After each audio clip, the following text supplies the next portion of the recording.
What's up, BuzzNet? In reference to the podcast, here again. On Meta Monday. What's up? What's up? What's up? I am Amanda. And I am Heather. And together, we're Amanda and Heather. So what do you got for us today? I'm not fresh out of anything. Sorry. I got some slime. Got 4 buckets of it over there. We got buckets of slime. Alright, so today we're going to talk about Timothy McVeigh. Sound familiar? He does sound familiar now. He is more commonly known as the Oklahoma City Bomber. And my sources were Mugshots, Timothy McVeigh, and Wikipedia. So we'll talk about the history of Mr. McVeigh. He is a Taurus. Like me. He was born on April 23rd, 1968 in Lockport, New York. He had 2 sisters. His parents divorced when he was 10, and then he was raised by his father in Pendleton, New York. I don't know where it's at. Just so we're clear. Probably in New York. Oh my, what? Are you sure? Maybe. No. Just maybe. Crazy. He babysat his neighbor's kids, and they said when he babysat, you never had to worry about them because he was a good babysitter. I sure hope people say that about me. I was a terrible babysitter. Kids would be like, let's go outside. I'm like, No. Nah. Sit in front of the TV. Here's some sugar. Shut your mouth. Alright. As he grew older, if I could talk, as he grew older, he developed a fascination with guns. But, to be fair, he grew up in a town where everyone were, like, big hunters. So, like, where you live. He asked his neighbor after his 18th birthday to sign his pistol permit, and she did so. After high school, he did what a lot of boys do and enlisted in the army. Apparently, he was a really good sniper. He could snipe desert mice from 200 yards away. Oh, wow. And window panes from 3,000 yards. So, like, don't want to fuck with him. Yeah. Especially if he has a direct line of sight. Yeah. He was scheduled to start Green Beret assessment courses in November of 1990, but because of the Gulf War, he was sent overseas before he could start it. Okay. So, while he was in the Gulf War... Excuse me, Google Docs. Please stop. Okay, so while he was in the Gulf War, he was involved in an operation where one of the M1 tanks was turned into a bulldozer. With this tank/bulldozer, they attacked the Iraqi lines and turned left and then right to bury them alive. So, McVeigh had to watch people get chopped up by a bulldozer, and a reporter says that he'd then have to worry about who was pulling body parts out of the tank when they got home or back to base. Yeah. Ew, I'd be like, not me. Nose goes. Nose goes. Not me. Oh, it's so terrible. Like, terrible, but that's what I would have been like. Nope. Well, yeah, I mean, I wouldn't have joined the army to begin with. I can't. Nor I'd be like, oh, let's run people over with a tank. That was their operation. Those were their commands. According to this. Allegedly. When America withdrew from the war, Timothy returned home, and in 1991, his dream of trying out for the Green Berets came true. But he was out of shape and quit pretty much immediately. Same. Relatable. In December of 1991, he was honorably discharged from the army. He began to express himself in local newspapers about his distrust of the political system and against the United States.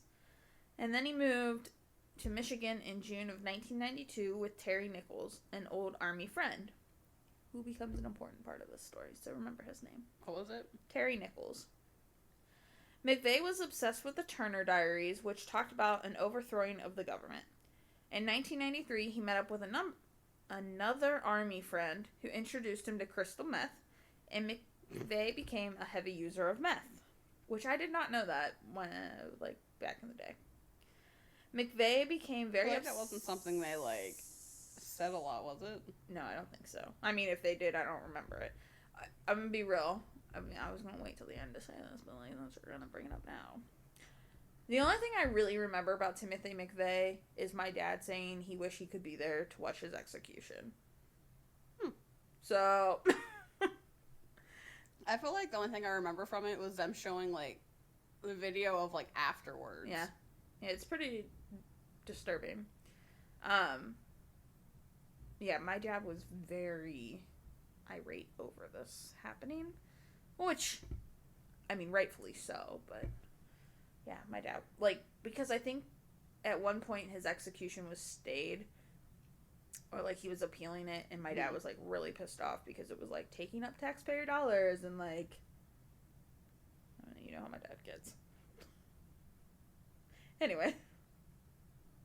So, while using meth, McVeigh became very upset by two federal incidences that had happened. The first was the Ruby Ridge standoff on August 22nd, 1992. This was the killing of Randy Weaver's wife while she held her infant child and his 14-year-old son, who was also killed the day before. And then the other thing that happened that really pissed him off was the Waco, Texas siege in April of 1993, where 80 Branch Davidian church members were killed. Before the siege on Waco, McVeigh had joined protesters in Waco and watched in horror as the siege had occurred. It is said he was horrified by the use of military weapons, specifically the tank, against civilians. Fair. After Waco, this is when he decided a message needed to be sent. He returned to Michigan and then went to Arizona to get his other army friends who introduced him to meth, which was Michael Fortier, yeah, I think. Oh, just kidding. If I would read, I also wrote it down, which is Fortier. So, he went to Michigan and got Terry Nichols, and then they went to Arizona and got Michael Fortier. In 1994, they spent time gathering bomb-making materials and raised money by attending gun shows and selling guns. Just, why?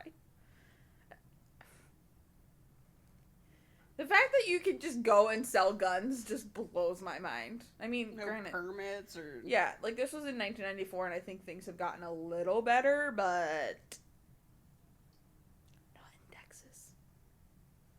My dad used to say that to me all the time. He's like, just go to a gun show and buy a gun. I'm like, no thanks. Gotta pass. My luck, it would be a gun that was used in a federal crime. Yeah. Okay, so around Christmas of 1994, McVeigh and Fortier took a tour of the Murrah building, posing as tourists. So the Murrah building is where this took place. So here's the crime. The co-conspirators were Terry Nichols and Michael Fortier. Why can I not say his name? After scoping out the building, all that needed to be done was lighting the fuse of the bomb. So, at 9:02 on April 19th, 1995, in Oklahoma City, a blast occurred. The bomb was built with fertilizer and gas. There were 168 confirmed dead. 500 plus in the building and surrounding area were injured. The people who lost their lives ranged in age from 3 months to 73 years old. 108 worked for the federal government, 41 were civilians, and 19 were children, who were also obviously civilians. Did they say what was the building for? So the Alfred P. Murrah building is a federal building that there's a daycare in there for federal workers, but there's a bunch of federal offices. A list of the victims' names can be found on CBS's news website with the title being Victims of the Murrah Building Bombing. Originally, the first thing I found was the first thing I read was 19 were dead. And so I was like, oh, I can read all 19 names. And then I kept doing research and I was like, oh no, just 19 children were dead. So I'm not going to read 168 names. Sorry. I'll direct you to where you can read them. Yeah, because first of all, I can't even say Murrah or Fortier without phonetically spelling it. I don't want to butcher names. So, anyway, so the bomb went off, killed these people, which is in the mugshots show. They interview a grandmother and grandfather who lost their 2 grandchildren. And it's just, like, so devastating. She's like, I was near there with my friend, and the first thing I thought is, oh my god, the children. And they just, like, ran to the building, and her 2 grandsons, like, were very close. And she's like, they died how they lived their life together. And I was like, stop it! I'm, like, sitting at work, like, bawling my eyes out over that. It was just really sad. So, McVeigh was arrested within 90 minutes of the explosion because he was driving without a license plate and was pulled over for that. But he actually got arrested for having a concealed weapon. And so then McVeigh had written a letter to his sister where he boasted about something big happening in the future. So this was prior to the bombing. And when the FBI went to question his sister, she was found to be burning a stack of letters, assumed to be from McVeigh. Because that's not suspicious. Yeah, and so the FBI questioned her, thinking she had known about the bombing in advance, but she was granted immunity in exchange for her testimony to the grand jury as a hostile witness. Like, sorry, Colin. If you ever commit a crime, I'm gonna be the first one that's like, it was him. So Terry, instead of burning, you'd be like, here's the letter. Yeah, for real. Like, I ain't going to jail. Sorry. You're like, not for you. Love you, kid. Not that much. So the punishments were Terry Nichols is spending the rest of his life in prison. Michael Fortier got a 12-year plea bargain for being a cooperating witness. And McVeigh was sentenced to death in 1997 and was the first person to be put to death by the federal government since 1963. So yeah, that's Timothy McVeigh. He's short. I like short. So he's not described as a serial killer then? No, he's a mass murderer. Because he killed multiple people in one place. I haven't really done too many serial killers. Did a spree killer. Did BTK. AKA. My dad. Your dad. What if you guys are long lost relatives? I doubt it. Our family ain't from out that way. I remember a lot about Timothy McVeigh, like, why he did it and everything. I think he fascinates me because he's a homegrown terrorist. Yeah. He attacked his own country. But I mean, I don't want to excuse his behavior because I don't, but I mean, if the government told me to run over people with a tank turned into a bulldozer, like, I'd be a little hesitant. Yeah, I'd be a little pissed off at them too, so I don't know. But that's that on that. Not as fun. It's so funny, like, most of my episodes where we get silly is at the end because, like, when we're telling the story, you can't just... Yeah, you can't really laugh during because it's horrible. Like 108 people lost their lives. Like, with mine, like, you can laugh because, like, chances are it happened, like, hundreds of years ago. Yeah, or it's... Nothing's proven. Like, yeah, it's just all hearsay. Yeah. I just posted... Well, I just scheduled the Erica Hill one to post, and I was like, this one's really sad. And then at the end, we become a Netflix review channel. So, this is, we talked about Sugar Rush and Dark Tourist. And we can't really review anything. What have we watched? Wreck-It Ralph's, where Ralph breaks the internet. 101 Dalmatians and Home. Yeah. Over the Hedge. Over the Hedge. Sort of. I mean, you watched it. I watched it. I watched the inside of my eyelids for 4 hours. According to my Fitbit, it was only 3 hours and 9 minutes. Yeah. So, but still. Oh, that could bring up this or that Tuesdays, which I want to maybe start. I say maybe because I feel like I'll do it one Tuesday and then forget the rest of them. So she'll forget for like 3 weeks. So when I remember, I want to run. I want to do this or that Tuesdays on our Instagram stories, where I will pose a question, fun questions, not like murder topics, like which was better, sword or knife. Yeah. The candlestick or the ironing board. Would you use the regular knife or a clue knife? Don't laugh. Where'd you use that iron? It steam burns. Ooh, steam. Whoever invented steam sucks. So yeah, like yesterday, which was not Tuesday. Yesterday was Saturday for us. But we were watching Disney and DreamWorks movies, so I posted DreamWorks or Disney. Disney won. But it was not a statistical result because only 4 people voted, and 3 of them were us. Yeah. One was Brody.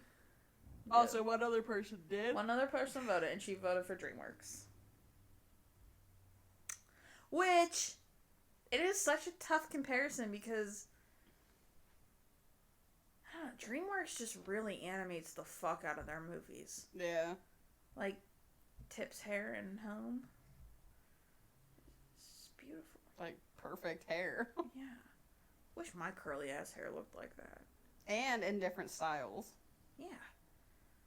My hair looks like shit. Alright, well, you can find us on Instagram. Chase us on Instagram. Hey. Finger gun. Pew pew.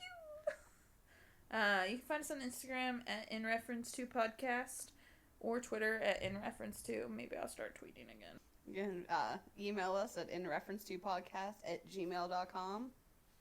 You can send true crime or spooky stories. Ew, spooky. Maybe if we get one, you can get our first shout out. Yes. We'll hit you up, yo. Send them in. Send them in. They don't have to be anything like long. Is anything creepy? I saw a ghost in my mirror. Then I realized it was just my face because I'm really pale. Or a funny story. Like, honestly, just send me stories. Heather just wants friends. I just want somebody to email us. That's not, like, a website. Yeah. And we're also on Patreon. We'd love to have you support us and Wikipedia. Patreon.com/inreference2.